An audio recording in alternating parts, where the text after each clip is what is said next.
जरूरी है जानना परमेश्वर का उद्देश्य क्या था आपको बनाने के लिए, क्यों परमेश्वर ने आपको बनाया। क्योंकि अगर आप इस बात को नहीं जानेंगे आप वैसा फंक्शन नहीं कर पाएंगे जैसे परमेश्वर चाहता है कि आप फंक्शन करें। उत्पत्ति 1:26 पढ़ेंगे, इसमें लिखा है, फिर परमेश्वर ने कहा हम मनुष्य को अपने स्वरूप के अनुसार अपनी समानता में बनाएं और वे समुद्र की मछलियों और आकाश के पक्षियों और घरेलू पशुओं और सारी पृथ्वी पर और सब रेंगने वाले जंतुओं पर जो पृथ्वी पर रेंगते हैं क्या करे? जोर से बोलिए, क्या करे? अधिकार करे। आमीन। जब परमेश्वर ने मनुष्य को बनाया सबसे पहले, तो अब परमेश्वर अपनी इंटेंशन को या अपने उद्देश्य को बोल रहे हैं कि मैं क्यों मनुष्य को बना रहा हूं। वो कह रहा है, और यहां पे जो परमेश्वर है वो प्लूरल है, यहां पे हम देखते हैं वो त्रिएक परमेश्वर, पिता, पुत्र और पवित्र आत्मा। यहां पर वो कह रहे हैं कि हम मनुष्य को, आओ हम, लेट अस, इंग्लिश बाइबल कहती है अस, यानी एक नहीं, अस, हम। यहां बाइबल में मैं नहीं लिखा, क्या लिखा है? हम। परमेश्वर कह रहा है हम, यानी पिता, पुत्र, पवित्र आत्मा कह रहे हैं कि हम मनुष्य को क्या करेंगे? अपने स्वरूप में और अपनी समानता में बनाएंगे। सो यू विल सी, आप देखेंगे कि ये पहली जगह है जहां पे परमेश्वर अपना उद्देश्य बता रहा है मानव जाति के लिए। और जब आप इसको समझेंगे तो आप जानेंगे कि क्यों परमेश्वर ने आपको रचा है और आपका उद्देश्य इस पृथ्वी में क्या है। आमीन। वो कह रहा है मैं उनको अपनी समानता में बनाऊंगा, अपने अनुसार, अपने स्वरूप में बनाऊंगा, और फिर वो क्या करेंगे? बोलिए, अधिकार रखेंगे। मगर ये अधिकार नॉर्मल अधिकार नहीं है, ये अधिकार इंग्लिश का वर्ड डोमिनियन है, जिसका मतलब है शासन अधिकार, या जिसको बोलते हैं प्रभुत्व। कि वो क्या करेंगे पृथ्वी पे? बोलिए, प्रभुता करेंगे, प्रभुता करेंगे। सो परमेश्वर का इंटेंशन मनुष्य को बनाने का ये था कि मनुष्य जो है वो प्रभुता करेगा। आमीन। सो इस बात को समझिए, परमेश्वर ने आपको जब बनाया, आपके डीएनए में उसने शासन अधिकार डाला है। मैंने आपको पहले बताया था, आप एक चम्मच से भी एक कील को कसने की कोशिश कर सकते हैं, मगर चम्मच उसके लिए नहीं बनी थी। आप किसके लिए बनाए गए? प्रभुता करने के लिए। बोलिए, प्रभुता करने के लिए। शैतान नहीं चाहता आप इस बात को जाने, क्योंकि सब रेंगने वालों के ऊपर भी प्रभु ने कहा तुम प्रभुता करोगे। और अदन की वाटिका में क्या आया था? रेंगने वाला आया था, मगर उन्होंने प्रभुता नहीं करी उसके ऊपर। इंग्लिश बाइबल कहती है everything that creepeth upon the face of the earth, जो रेंगने वाला है। आमीन। सो परमेश्वर ने जब हमको बनाया, मैंने आपको पहले भी बताया था कि परमेश्वर, जेनेसिस में लिखा है, आदि में उसने आकाश और पृथ्वी की रचना करी। आकाश या हेवेंस जो बाइबल में कहती है, वो बात करता है अनसीन रेल्म की, अनदेखी। परमेश्वर का जो राज्य है आप इन आंखों से नहीं देख सकते, मगर वो इस जो आप आंखों से देख रहे हैं उससे भी ज्यादा वो रियल है। आमीन। उससे ज्यादा वो रियल है। आप आंखों से उसको नहीं देख सकते, बट वो रियल है। और परमेश्वर ने पृथ्वी की रचना करी। और परमेश्वर ने जब मनुष्य को बनाया तो क्या किया? सबसे पहले जब उसने मनुष्य को बनाया, बाकी सब चीजों को जो उसने बनाया अपने मुंह के वचन के द्वारा बनाया, मगर जब उसने मनुष्य को बनाया तो उसने उसको कैसे बनाया? अपने हाथों से उसने मिट्टी ली और एक मिट्टी से उसने हमारे शरीर को बनाया और अपनी आत्मा को मनुष्य के अंदर डाल दिया, जिसको हम इंग्लिश का शब्द ह्यूमन है, जो दो शब्द से मिलकर आता है, ह्यूमस यानी मिट्टी, और मैन जो हिब्रू भाषा में इश जिसका मतलब है आत्मा। तो परमेश्वर ने यह किया कि परमेश्वर ने कहा कि जो मनुष्य में बना रहा हूं, जो मिट्टी के अंदर मैं अपनी आत्मा को डाल रहा हूं, उनको मैं अधिकार दे रहा हूं इस पृथ्वी के ऊपर। किसी आत्मा को अधिकार नहीं है पृथ्वी के ऊपर। आप समझ रहे हैं मेरी बात? किसी भी आत्मा को, और परमेश्वर भी स्वयं आत्मा है। सो जब परमेश्वर ने पृथ्वी मनुष्यों को दी तो वो उस चीज से बाहर आ गया। उसने कहा तुम अधिकार रखो, उसने नहीं कहा हम अधिकार रखेंगे। उसने कहा तुम अधिकार रखो। आज लोग बोलते हैं अजी परमेश्वर तो सब चीज जी उसकी मर्जी के बिना तो पत्ता भी नहीं हिलता, सब चीज तो परमेश्वर कंट्रोल कर रहा है। मैं आपसे एक सवाल करता हूं, क्या परमेश्वर आपको कंट्रोल कर रहा है? आप कंट्रोल हुए आज तक परमेश्वर से? और अगर हम परमेश्वर के कंट्रोल में नहीं है तो कैसे हम कह रहे हैं बाकी सब कुछ वो कंट्रोल कर रहा है? जैसे वो आपको कंट्रोल नहीं कर रहा वैसे वो किसी को भी कंट्रोल नहीं कर रहा। अगर परमेश्वर कंट्रोल करना चाहता तो मनुष्य को शासन अधिकार देता ही नहीं। उसने शासन अधिकार इसीलिए दिया, उसने बोला तुम कंट्रोल करो पृथ्वी को, मैं तुम्हें अधिकार दे रहा हूं। आमीन। कहेंगे ये जानना क्यों जरूरी है? ये जानना बहुत जरूरी है। अगर ये आप नहीं जानेंगे, यद्यपि आप पुत्र हैं, एक दास की तरह जीवन को जिएंगे। जो मसीह यीशु ने हमारे लिए मिराज छोड़ी है, जो इतनी महान है, इतनी ग्रेट है, आप कभी उस तक पहुंच नहीं पाएंगे। आमीन। इसीलिए हमें जानना है कि क्यों परमेश्वर ने हमें बनाया, हमारी सृष्टि करी और कैसे हम उस अधिकार में चल सकते हैं। आमीन। परमेश्वर ने आदम को बनाया, मगर सबसे पहले हमें देखना है कि आदम को परमेश्वर ने क्या बनाया था।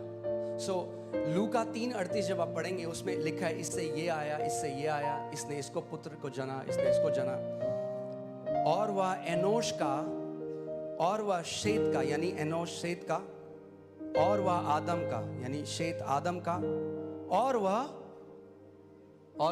पढ़िए परमेश्वर का पुत्र था। तो आदम कौन था? आदम कौन था? परमेश्वर का पुत्र। परमेश्वर ने सबसे पहले मनुष्य को जब बनाया तो नौकर नहीं बनाया, पुत्र बनाया। और जब पुत्र बनाया तो पुत्र को अधिकार दिया शासन करने का, प्रभुता करने का, डोमिनियन करने का। आमीन। पहला आदम क्या था? पुत्र था। मैं चाहता हूं भजन संहिता 8 में चले जाएं।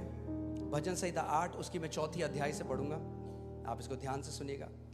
तो फिर मनुष्य क्या है कि तू उसका स्मरण रखे, और आदमी क्या है कि तू उसकी सुधि ले, क्योंकि तूने उसको परमेश्वर से थोड़ा ही कम बनाया है। किसने बनाया मनुष्य को परमेश्वर से थोड़ा ही कम? परमेश्वर ने। लोग कहते हैं अच्छा तुम क्या समझ रहे हो अपने आप को? परमेश्वर के पुत्र जो उसने हमें बनाया है। अब कोई अगर आपको बोले अच्छा ये उनकी तरह बात कर रहा है, आपके पापा की तरह, कहना हाँ जी वो मेरे पापा हैं।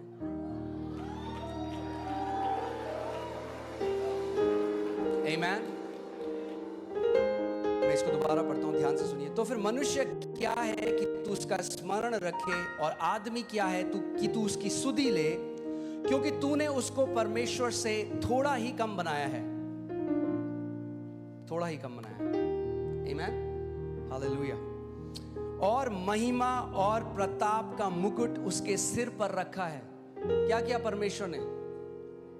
महिमा और प्रताप का मुकुट मनुष्य के सर पे रखा है। ये था जो परमेश्वर ने हमें बनाया था। मगर देखिए हम कहां से कहां गिर गए। आमीन।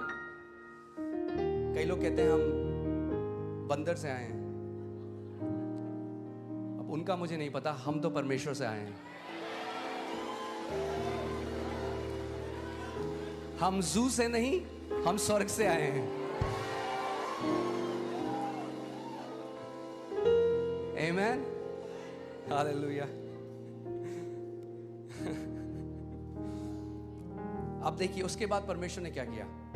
तूने उसे अपने हाथों के कार्यों पर क्या दी है? क्या दी है? बाइबल कह रही है, ये मैंने नहीं लिखा, आपकी बाइबल में भी है कि परमेश्वर ने जब मनुष्य को बनाया तो उसको अपने कामों, अपने हाथों के कामों के ऊपर क्या दी है? प्रभुता दी है। परमेश्वर ने दी है। और ये जो शासन अधिकार था ये आदम ने खो दिया जब पाप बगीचे में आया, जब उसने परमेश्वर की आज्ञा को ना माना, जब उसने उस फल को खा लिया। और आदम के अंदर से जो वो डीएनए था रूल एंड रेन करने का, वो जो डीएनए था प्रभुता करने का, वो खत्म हो गया और वो एक दास की तरह जीने लग गया।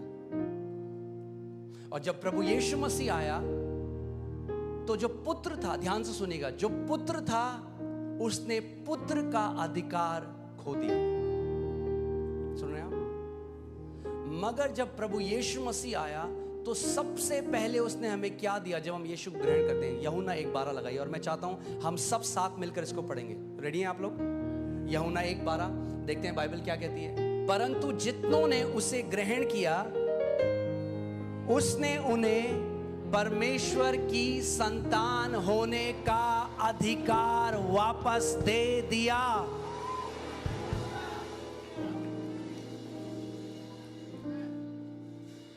क्या दिया उसने आपको? अगर आपने यीशु को ग्रहण किया तो उसने आपको क्या किया? पुत्र का अधिकार दिया, यानी पुत्रों के लिए अधिकार है यीशु मसीह के नाम में। अगर आप पुत्र हैं तो आपके लिए अधिकार है, और अगर आपके लिए अधिकार है तो परमेश्वर चाहता है कि आप एक अधिकारी की तरह इस दुनिया में जिए।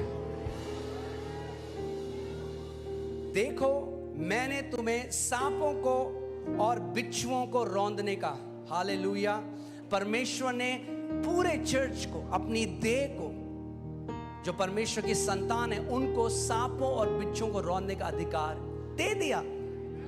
मगर अगर आपने उस अधिकार को लिया नहीं तो जिंदगी भर दुष्ट आत्माएं आपको फुटबॉल बना के रखेंगे। वेट मत करिए डोमिनियन में बढ़ने का, कि जब तक आपको कोई ऐसी न्यूज़ ना आ जाए कि भाई कोई बहुत भयंकर बीमारी हो गई है। अगर हम जुखाम में प्रभुता नहीं कर पाए, छोटे से सरदर्द में प्रभुता नहीं कर पाए, तो बड़े में भी नहीं कर पाएंगे। छोटे से शुरू करना शुरू करिए। छोटा सा पेट में दर्द होता है, जब भी कोई बीमारी आती है ना, उससे पहले बोलते हैं प्रिलिमिनरी, क्या बोलते हैं, ऐसे कुछ बोलते हैं, सिम्टम या लक्षण आते हैं। पहले आपको पता लग जाता है बुखार आने वाला है, आप कहेंगे मुझे थोड़ा हरारत हो रही है। वो हरारत है टाइम अधिकार लेने का। वेट मत करो जब 104 हो जाए बुखार होता, बोलो ओ प्रभु तेरे कोड़े खाने से।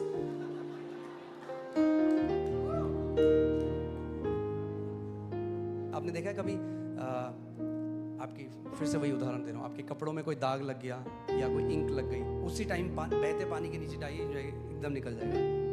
उसको छोड़ दीजिए 2 हफ्ते, अब आप रगड़ने, अब बोले यीशु के नाम में, यीशु के नाम में। अगर जैसे ही लक्षण लगे खड़े हो जाओ, बोलो in the name of Jesus, शैतान मैं तुझे अनुमति नहीं देता मेरे शरीर को छूने की। You will not touch my body in Jesus name, out of my body. Amen. उस समय अधिकार लो।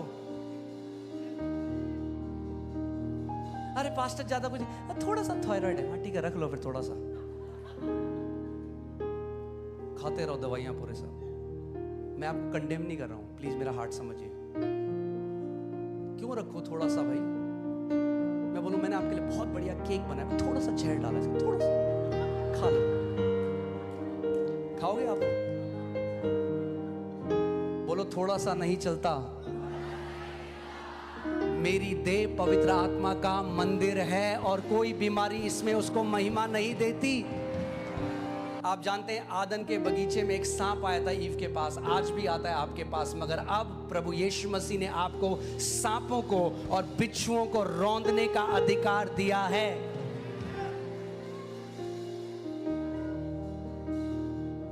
बोलो मेरे पास अधिकार है सांपों और बिच्छुओं को रौंदने का।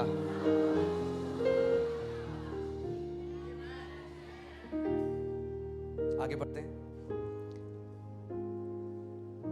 और शत्रु की सारी सामर्थ पर अधिकार दिया है। शत्रु की सारी सामर्थ पर अधिकार दिया है। फिर से बोलता हूं, शत्रु की सारी सामर्थ पर अधिकार दिया है। शत्रु की सारी सामर्थ पर अधिकार दिया है। शत्रु की सारी सामर्थ पर अधिकार दिया है। दूंगा नहीं, दिया है।